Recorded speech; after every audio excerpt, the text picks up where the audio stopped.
Jesus put another parable before the crowds. The kingdom of heaven is likened unto a man, which sowed good seed in his field. But while men slept, his enemy came and sowed tares among the wheat, and went his way. But when the blade was sprung up and brought forth fruit, then appeared the tares also. So the servants of the householder came and said unto him, Sir, didst not thou sow good seed in thy field? From whence then hath it tares? He said unto them, An enemy hath done this. The servant said unto him, Wilt thou then that we go and gather them up? But he said, Nay, lest while ye gather up the tares, ye root up also the wheat with them. Let both grow together unto the harvest. And in the time of the harvest, I will say to the reapers, Gather ye together first the tares, and bind them in bundles to burn them. But gather the wheat into my barn. The kingdom of heaven is like to a grain of mustard seed, which a man took and sowed in his field, which indeed is the least of all seeds, but when it is grown, it is the greatest among herbs, and becometh a tree, so that the birds of the air come and lodge in the branches thereof. The kingdom of heaven is like unto leaven, which a woman took and hid in 3 measures of meal, till the whole was leavened.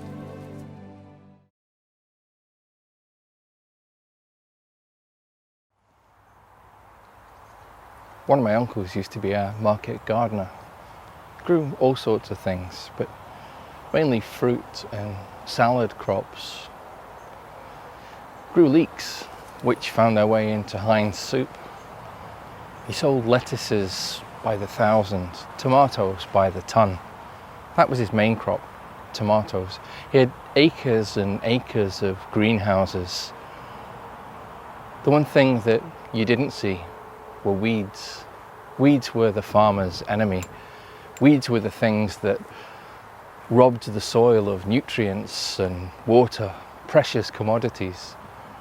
Weeds were the things that choked the plants that he was trying to grow. Same was true in Jesus' day. Weeds were the farmer's enemy, and they would do all that they could to eradicate weeds from their fields. But darnel wasn't quite a normal weed. In fact, darnel wasn't quite a weed at all, nor was it quite a crop. It was somewhere in between. It was particularly pernicious because it resembled the cereals that the farmers were trying to grow. Right up until the point of harvest, it was almost impossible to tell wheat from darnel. The only way to safely distinguish them was when the grain appeared and ripened, and the barley and the wheat turned to a golden brown. The darnel turned black, and then you could safely distinguish between weed and wheat. And you'd want to, because darnel was harmful. Darnel was poisonous. A little would make you feel lightheaded and confused, a bit like being drunk. Too much, and it could kill you. So you wouldn't want any darnel getting into the wheat. But nor would you want the seed fall into the ground, because then you would have the same problem over and over again, year after year. So darnel was carefully separated from wheat at the time of harvest, before the crop was harvested. The point that Jesus is making is that there will be a judgment, but only at the end. And it's as difficult for us to tell weeds from wheat as it is for us to tell someone who is pursuing God with an open heart from someone who isn't. Years ago, I was a chaplain in a secondary school. One of the reasons parents would get in touch more than any other was that their son and daughter had announced that they no longer wanted to go to church. I think the parents' hope would be that I would try and convince them that they should continue to go. It's not something I did very enthusiastically, if at all. There was one family that got in touch, I remember. Their son, late on in the school, 5th or 6th year, had decided he didn't want to go to church anymore, and they invited me around to talk to him. They listened very well to what he had to say, and what he said was interesting. He hadn't lost faith in God. He continued to believe in God every bit as much as he had always done. He just didn't find church helpful in that relationship with God. He only continued to go to church out of respect, out of love for his parents, but he now felt it was hypocritical and decided that that should come to an end. But he was committed to a Christian life. So his suggestion was that he would continue to pray with his family as well as on his own, but he wouldn't go to church. And on a Sunday morning, when the family got up and went to church, he'd get up at the same time, but he would use the hour to help somebody, to do some good deed. And what he suggested was, one of the elderly neighbours was struggling with his garden, and he would go around for an hour on a Sunday morning and help. And eventually, that's what they all agreed to do. He wasn't closed to church, he just didn't find it helpful. Not in his relationship with God. His relationship with God was about strengthening love of God and love of neighbour, and he was going to be committed to putting that love into practice.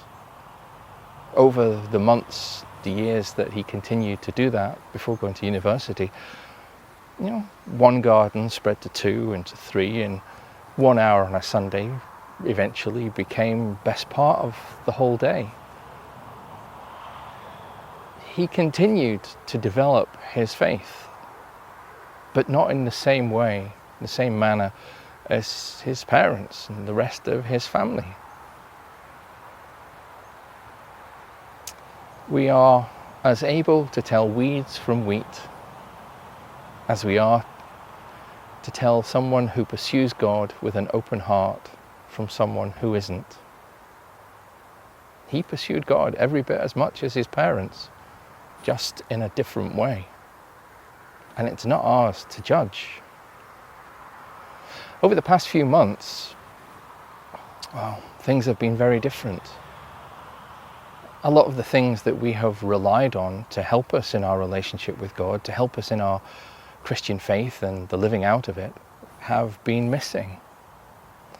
And as things slowly head towards some kind of normality, churches begin to reopen, Mass begins to be celebrated with congregations, people will come back. Many are desperate to get back into church, to back into their routine, to back to the things that they're familiar with, that they've always found to be helpful. But others may not be in such a rush. Some because they're cautious about the virus that's still around. Others perhaps because over the past few months they've found other ways of supporting that relationship with God, of developing that love, their awareness of that love. Some have found it in watching Masses streamed or joining Zoom groups to pray together, to talk about scripture or faith. Others have found it in relationships and friendships. Some have found it climbing hills and walking through forests. People have found solace, comfort, nurture in all sorts of ways. Some may revert to what they had known before this virus struck. Others may choose not to return, or not quite in the same way. It's not ours to judge. That belongs to God, and at the end of time. Our role is to support and encourage one another in whatever way we choose to seek God.